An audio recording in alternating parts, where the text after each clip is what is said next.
Bueno, en esta mesa hemos discutido mucho en torno a los temas políticos del momento, casi siempre viéndolos desde la perspectiva del gobierno. Sugiero darle la vuelta y tratar de verlos desde la perspectiva de las oposiciones. De pasada hemos dicho aquí, cuando hemos tratado el tema, que no se ve una oposición fuerte, consolidada, con perspectivas claras a futuro en el ámbito de los partidos. Me pregunto si más bien esa oposición se estará gestando de alguna manera en el ámbito de la sociedad. Y ahí es donde encajaría en todo caso la marcha del domingo pasado, unas 12,000 personas, esencialmente exigiendo o pidiendo la renuncia del presidente y si no, que cambie el rumbo que trae en este momento. Denise, ¿qué decir de las oposiciones? ¿Existe una oposición o va solo este gobierno realmente? Por supuesto existe una resistencia y existe una reacción en parte de la sociedad en contra del gobierno. Y déjame retomar el tema de la marcha, porque efectivamente, bueno, salieron esa cantidad que dijiste aquí en la Ciudad de México, pero salieron en otras partes de la República, se podría quizá contabilizar más. Creo que lo escribes muy bien, lo escribiste el día de ayer, sobre el problema de ¿qué es realmente lo que piden en la marcha? ¿Qué? La renuncia, pues la renuncia simplemente pues no es algo válido, es un presidente que ganó legítimamente unas elecciones con un enorme apoyo de la mayoría. Entonces, digamos, no veo que la renuncia simplemente les ayude, sino más bien desprestigia a quienes marcharon. Me pareció más interesante todo lo que implicaba esta reacción muy emocional también en contra de la polarización, del discurso, de la forma esta que Andrés Manuel llama pedagógica, de simplificar, y en la simplificación básicamente los coloca a quienes marcharon en el lado del mal, ¿no? Los fifís, los que están acostumbrados a toda una serie de cosas. Entonces ahí hay un agravio, ¿no? Un agravio en donde sienten que los están encajonando en ese lugar. No brilló por su ausencia, y también es comprensible, cualquier tipo de proyecto alterno, cualquier tipo de liderazgo también. Creo que desde el día de la elección no existe un liderazgo que pueda ni siquiera medianamente digamos, reunir a todos los que hoy por alguna u otra razón se encuentran o están en contra de Andrés Manuel López Obrador. No marcharon los trabajadores ni los burócratas expulsados, por ejemplo, del gobierno o que han sido realmente afectados. No siento que hayan marchado las mujeres que se quedaron sin las guarderías. No han marchado o no marcharon ese día tampoco en ese grupo los científicos y artistas que sienten que les recortaron todos el dinero que estaba destinado. Entonces, yo siento que hay que está muy atomizada, digamos, quienes han realmente padecido al gobierno. Hay otros simplemente que emocionalmente y visceralmente sienten que les afecta. Y después yo regresaría a un punto que comentamos en programas anteriores. Andrés Manuel López Obrador no está topando con una oposición, está topando con realidades. Una de ellas me parece que es el crimen organizado, que me parece que es realmente una pared contra la que se está enfrentando. Creo que se está también enfrentando con el poder de los sindicatos. Y aquí ya lo hemos platicado. Creo que se está enfrentando con el mercado, es decir, creo que se está enfrentando con estas otras realidades que le están poniendo un límite a esta poderosa, porque sí es muy poderosa, narrativa alterna que él empieza a crear, y que no importa cuántas veces la cree y lo eficaz que sea, cada tanto llega y topa con uno de estos elementos que existen y que le están poniendo un límite y que también lo están debilitando, porque ayer decía Romo que había sido una cachetadita, ¿no? Los números económicos, bueno... Pero del Canelo, ¿no? Sí, porque no es cualquier cosa, ¿no? Lo minimizas, y en ese sentido me hizo recordar ayer, por supuesto, y lo comentamos tú y yo, a esta declaración de Carsten, de que era una gripita. Un catarrito. Es un catarrito. No, bueno, pues si queremos lo podemos. No, una cachetadita, pues una cachetadita que tiene toda una serie. Y además dijo, es como si nos cayéramos de un caballo y lo volviéramos a intentar. Bueno, en fin, en todo... No buenas analogías. No, Él sí lo entendió, pero y la mayoría de la población mexicana que monta caballo de manera regular y hace saltos olímpicos, ¿no? Pero bueno, creo, Leopoldo, que no está articulado, está atomizado, y aparte es curioso, está tan desprestigiado y todo lo que es anti esta nueva digamos, este intento del nuevo gobierno de hacer algo distinto, que tampoco han encontrado un discurso. Porque ¿qué es el discurso? Sí. Apoyar lo que se hizo antes, imposible. Todos sabemos que eso es imposible. Y entonces, ¿cuál es? ¿Cuál es esa otra oferta que le puede dar la oposición? No polarizarnos parece muy débil, ¿no? Comparado a los problemas que enfrenta el país. Entonces, la oposición está en el nivel 0 o -1 de la construcción de narrativa, proyectos, liderazgos. En ese sentido, pues sí creo que va bastante solo Andrés Manuel López Obrador. ¿Tú cómo la ves, Carlos? A mí la verdad es que no me escandaliza que en una marcha se pida la renuncia de un presidente. Lo he visto a lo largo de décadas, ¿no? O sea, cada vez que hay una marcha, pues siempre están ahí los que piden la renuncia del presidente. En el caso de los de la semana... Sí, pero no te da para una narrativa. A mí no me escandalizó. No fue el tema central. Sí. Es decir, algunos pidieron la renuncia del presidente, otros no. Había unos personajes impresentables en la marcha. Las hay en muchas marchas. O sea, tú como reportero, tú cubres una marcha, le acercas el micrófono a alguien y no faltará quien te haga un llamado a levantarse las armas, pensando en una marcha de izquierda o de expropiar toda la propiedad privada. O sea, siempre hay gente desadaptada, inadaptada que va y se manifiesta. A ver, ¿qué veo que me dice la marcha? Creo que es un gran síntoma de salud democrática de este país que haya existido una marcha de quienes se sienten agraviados. La oposición es mayor a los que marcharon y los agravios son mayores a los que marcharon, como lo citaba Denise hace un ratito, y me parece un gran síntoma y ojalá se repita la respuesta que da el presidente frente a esta marcha. Yo me hubiera esperado la retahíla de los conservadores, lo que les había dicho antes. Y no, qué bueno, ojalá cambie ese tono. Cambie ese tono para siempre, porque esos individuos, por miles, salieron a marchar cuando lo que llevan 5 meses, no hombre, que digo 5 meses, llevan prácticamente un año escuchando es que si tú estás en contra del gobierno, eres corrupto, hiciste negocios, eres un pelafustán, eres un conservador. Y aún así dicen, no, espérate, yo ni esto, ni aquello, ni lo otro, salgo a manifestarme.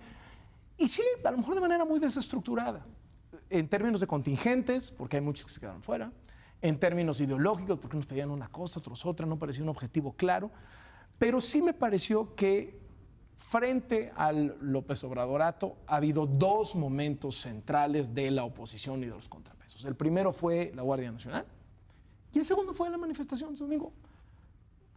Con todas sus carencias, con lo incipiente, con lo naciente, etcétera, etcétera, me parece que tiene que ser... Pero es eficaz, porque la pregunta era si era eficaz, perdón, Polo, porque yo contesté a la pregunta de si era eficaz. Yo también me da gusto que existan estas manifestaciones. Imagínate que te pregunto ahorita... Al propio presidente le sirve que hayan esas manifestaciones. Yo preguntaría ahorita...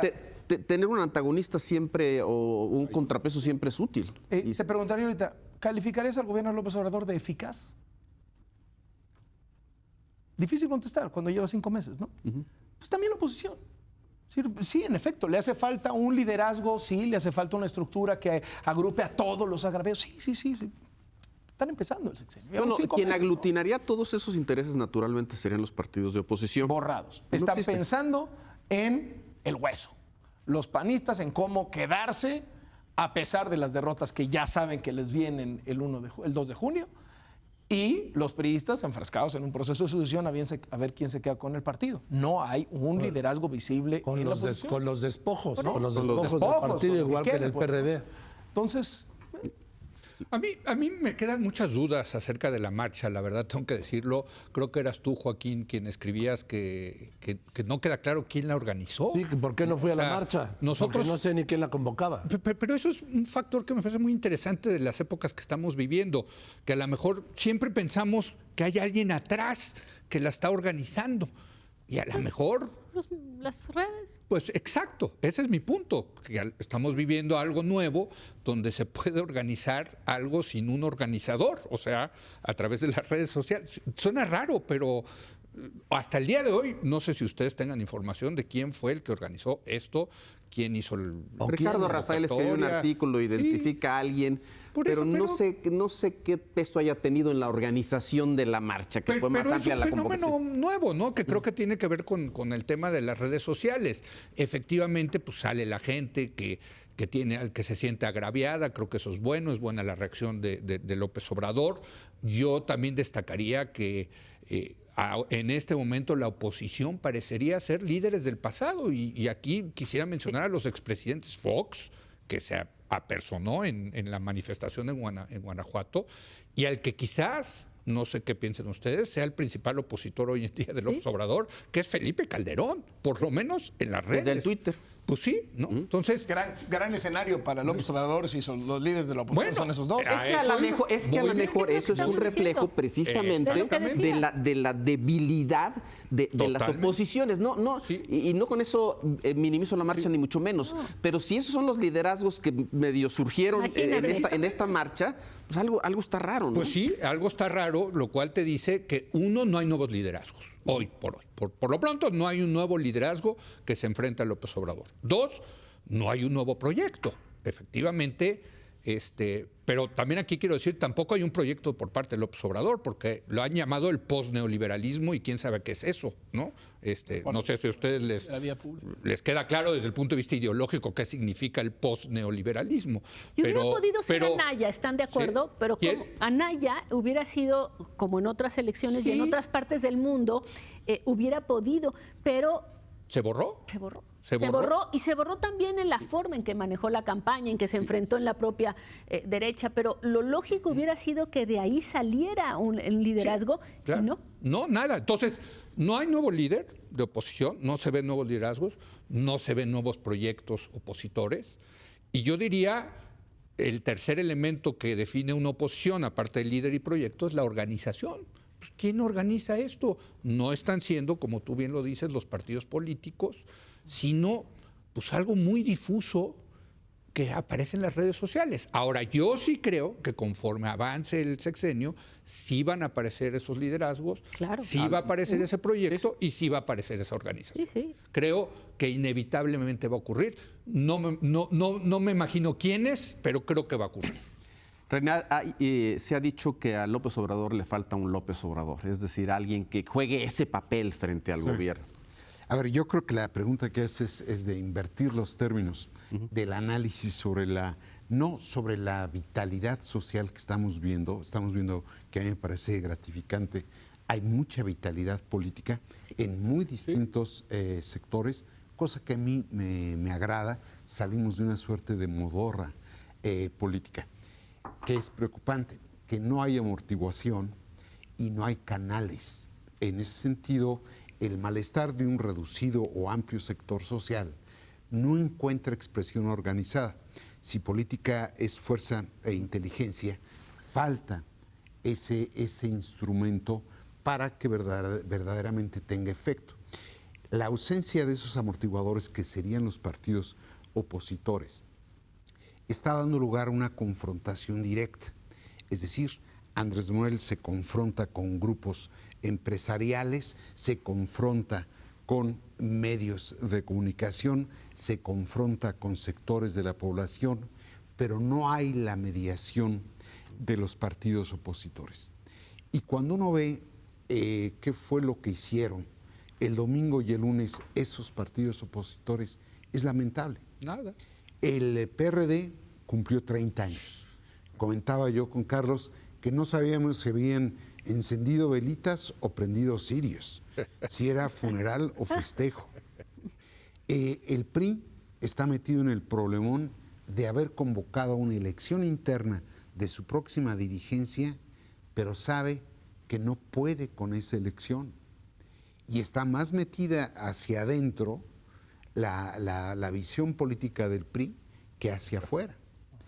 El PAN, en efecto, Marco Cortés, la declaración más destacada es que gane o pierda su partido en las elecciones del 2 de junio, él se queda al frente hasta el 21. Sí. Y la CONAGO, que podría ser de pronto otro factor de contrapeso, lo que quiere es que se eleve a rango constitucional su confederación. O sea, está viendo por su interés. Entonces, ahí esa efervescencia social no conecta con el mundo político, digamos. A lo mejor, como dice Leo, es prematuro, pero lo cierto es que son tiempos muy rápidos. Y yo creo que a Andrés Manuel López Obrador le falta, todo frontón requiere de una pared para jugar a gusto. No hay esa pared de fondo, que a la vez resista y a la vez apoye. Y amortigue, como dices tú. Y amortigue. Podría agregar sí, claro, que no sé cuánto, pero la última cifra que vi es que había decenas de nuevas peticiones para formar nuevos partidos políticos. Y creo que de ahí también puede salir algo. 81. 81. O sea, estamos hablando de los partidos políticos ya constituidos, pero de que viene quizá una nueva ola de partidos políticos. Así es. Sí. Nada más una adenda a lo que dice. El problema de esos partidos es que son desprendimientos de los anteriores. Sí. Así es, la mayoría. Es decir, la mayoría. Sí.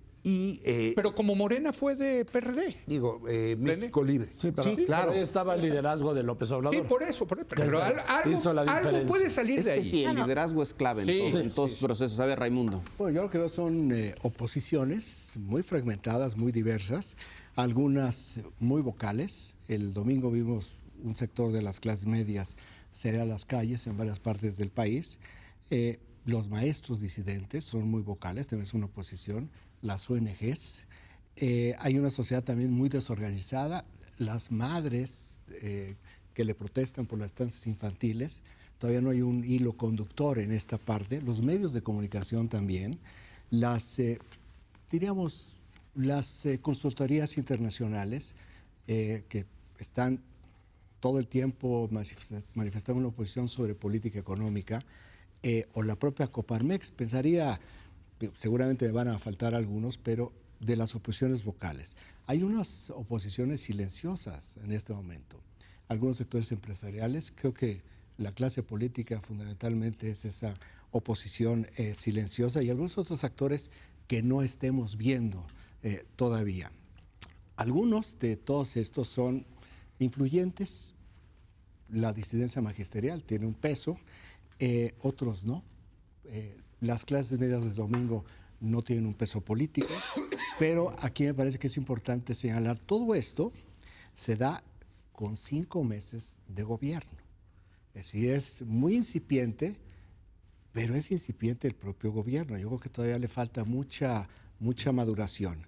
Y también lo que me llama la atención es el número de grupos tan diversos que están generando diferentes tipos de reacción, de resistencia o de oposición. Entonces yo pensaría, pues estos síntomas hay que estarlos observando con mucho cuidado. No hay liderazgos, no hay liderazgos, pero ¿por qué estamos pensando en los liderazgos del pasado? No.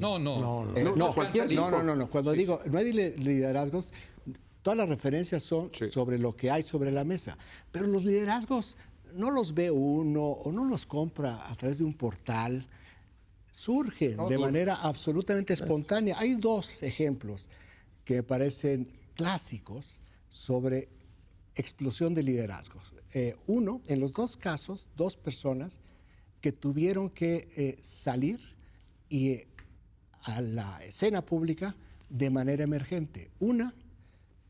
Un dirigente de los ingenieros electricistas en Gdańsk, en Polonia, porque no tenían suficientes líderes para hablar en una manifestación de solidaridad, el Sindicato Solidaridad, se paró, habló y cautivó. Y ese líder es Lech Walesa, que después llegó a ser no nada más el dirigente, quien cohesionó a toda la oposición en Polonia, sino que llegó a ser presidente. Y el otro, que tuvo que entrar a manera de emergente, porque el comandante del Frente Sandinista de Liberación Nacional, que iba a encabezar la operación militar de la toma de la Asamblea en Managua, todavía con Anastasio Somoza, se enfermó y entró el comandante Cero. Y al entrar el comandante Cero, lo ven, el propio Frente Sandinista, ven el impacto que tuvo la apelación y lo utilizan como su figura. Entonces, estos liderazgos surgen, repentinamente, brincan. Guaidó, Trump en Estados Unidos, ¿no? Es un outsider. Aquel que venía de los medios en El Salvador, o este comediante que ya va a ser presidente de Ucrania. O el presidente de Francia que salió del propio gabinete. Tengo que hacer un corte, pero sí me gustaría que Joaquín cerrara esta discusión. Mira, Leopoldo, la ausencia de liderazgos es total. Y efectivamente los liderazgos, yo no veo el pasado, yo no veo, ¿por qué? Porque esos ya no son líderes. Los líderes surgen por varios factores que puede ser que estén dados, pero que no, quizá por falta de tiempo, son 5 meses, no han surgido, no han despuntado siquiera. Sí. La falta de oposición es total. oposición política. Los partidos están más ocupados por mantener su registro y no desaparecer, Leopoldo, que por ser una verdadera oposición, de tener un protagonismo político, de ser un contrapeso real. ¿Cuáles son los contrapesos del presidente López Obrador? Déjame traducirlo. ¿Cuál es la oposición y contrapesos de López Obrador? La realidad, como decía Denise, la realidad, Leopoldo, de los mercados. La realidad, Leopoldo, del crimen organizado. La realidad, Leopoldo, de los grupos sindicales, la coordinadora, básicamente. La realidad del problema migratorio, Leopoldo, que no lo han visto, va a ser el problema más grave de este país. La realidad del gobierno de Estados Unidos, cuya última decisión ayer fue establecer un arancel del 17.5% a la exportación del tomate mexicano. Esos son los verdaderos contrapesos que tiene López Obrador, la realidad. Luego se trata de contestar a esta realidad con discursos, o con ocurrencias, o con salidas, pero eso no le hace nada a la realidad. Es aquella vieja frase de que pues si no les gusta la realidad, pues que se joda la realidad, ¿no? Y nada más quiero agregar que efectivamente yo no participé en la marcha porque uno no sabía quién convocaba, pero no te hablo de una persona. Sí, sí. ¿Quién y para qué? Sí. ¿Para qué se convocaba? El exigir la renuncia del presidente me parece absurdo. No digo que no tenga derecho a hacerlo. Me parece absurdo porque ¿cuál es el argumento para exigir la renuncia del presidente? Que además no puede renunciar. ¿Sí? ¿Cuál es el argumento? Dos, Leopoldo. Dicho esto, solo quiero decir que yo respeto a todos y cada uno de los que salieron y que me gustaría profundamente que este fuera el inicio de un movimiento social, pero que no me gustaría que tuviéramos que salir los mexicanos multitudinariamente a las calles en algún momento para hacer un contrapeso, para hacer una protesta, porque eso significaría que se habrían agotado todos los caminos del entendimiento.